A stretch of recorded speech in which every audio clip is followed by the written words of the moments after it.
everyone, it's your girl Maddie here, aka Beaver Mosh, here today to talk to you about the album Unorthodox from the Greece-based band Doomocracy.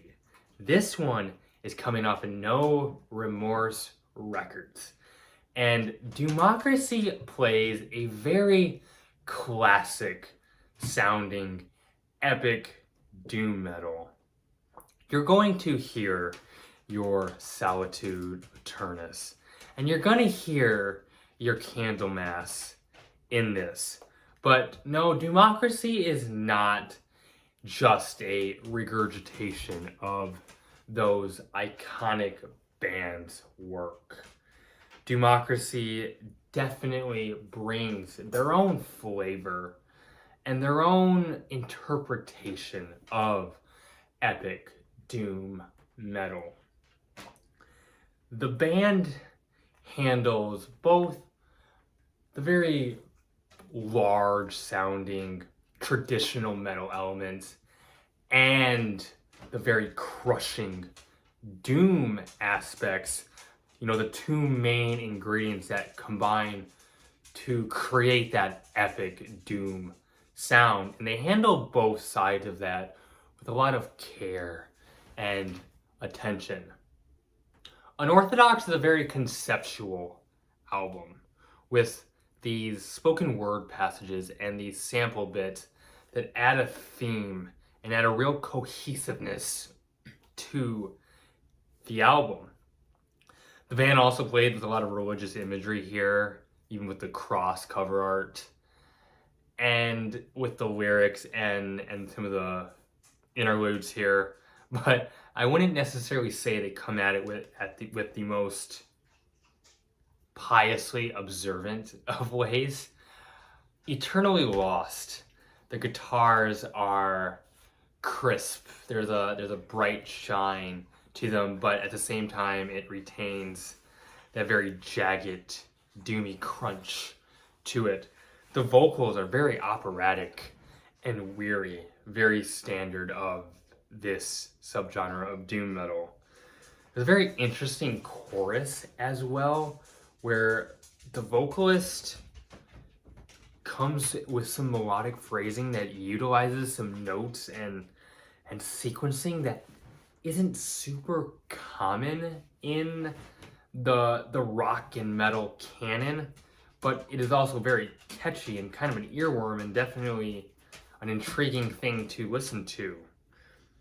There's some cool woodwinds being played here, not typical metal instrumentation, but really adds a unique sort of spice here.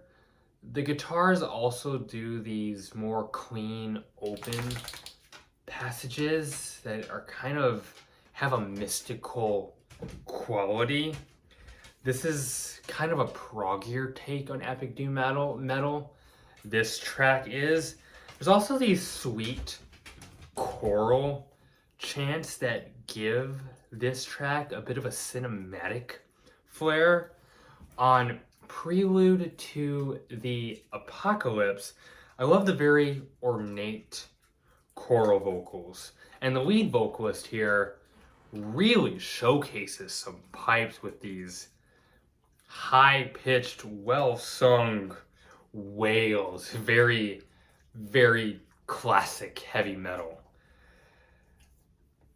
The riffs here are crunchy, they're slow, they're crushing, but they're come at it with a lot of forward motion and they really move this track along. And at the same time, the guitars incorporate a lot of cool flourishes and trickeries, but it's never overly technical. It's still very detailed, very well played, as musicianship comes out quite a bit here. The guitars once again play a very prominent role on The Spiritualist. They're very heavy and crushing, but they leave this track also with a lot of space to breathe. And the openness that the guitars create and allow for is very present and a key component to how this track sort of feels for the listener. With the drums, you get a lot of very tasty fills, and the drummer incorporates a lot of like snare and tom sort of smashes that give the track a lot of power. There's a real catchy chorus here with some eerie harmonies. The synths add a largeness to this track without being overdone.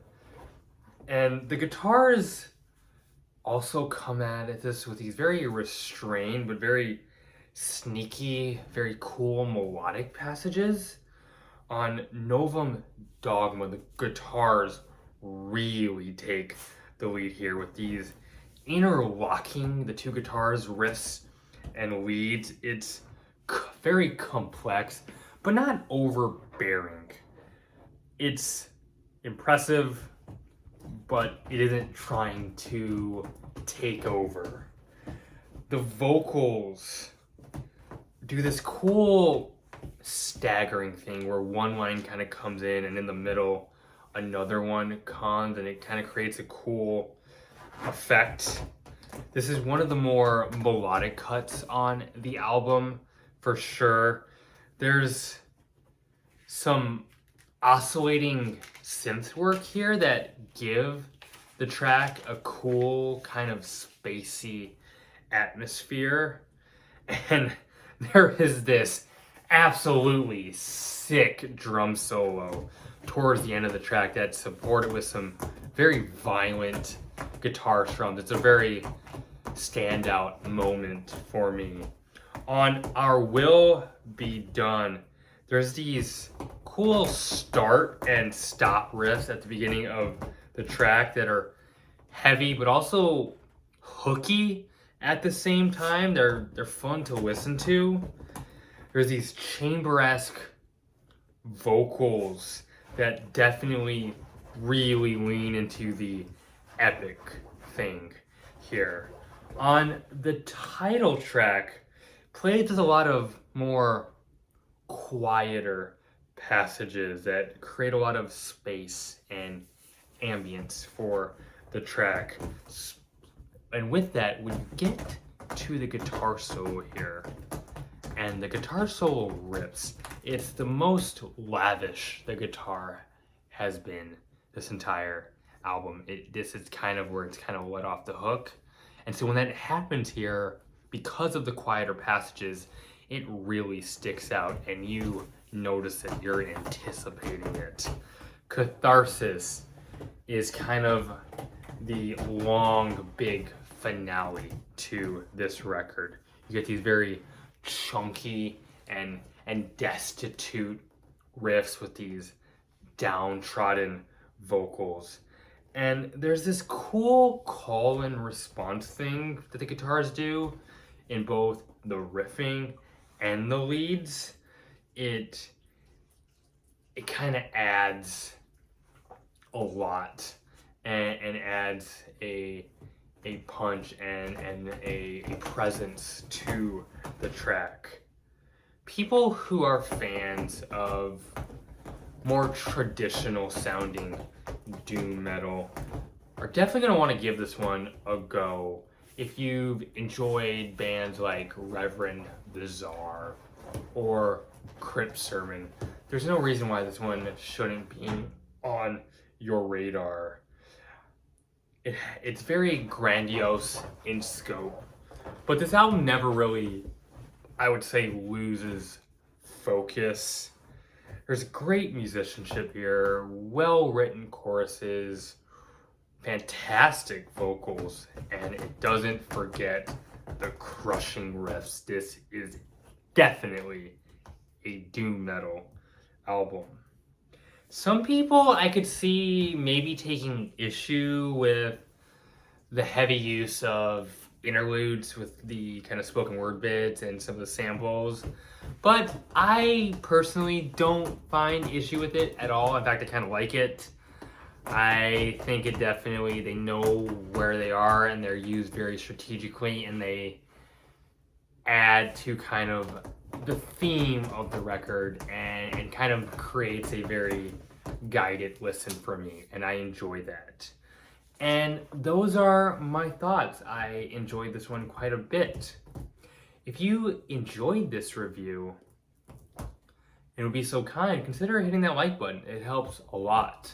If you want to be informed of more reviews and want to support the channel, please subscribe. It would mean the world to me. If you've listened to this record, I'd love to hear what you thought or give me any feedback. I love reading those, and I read every comment, and I try to respond to the best of my ability. You can follow me on Twitter. I have a link to that in the bio of this YouTube channel. I very much appreciate you watching, and I am so thankful for the support this channel has already gotten since I've started not too long ago. Thank you a lot for whoever is watching these videos. I hope I'm turning you on to some great albums. Keep it metal. My name is Maddie. You can hear my dog, aka Beaver Mosh. Signing off.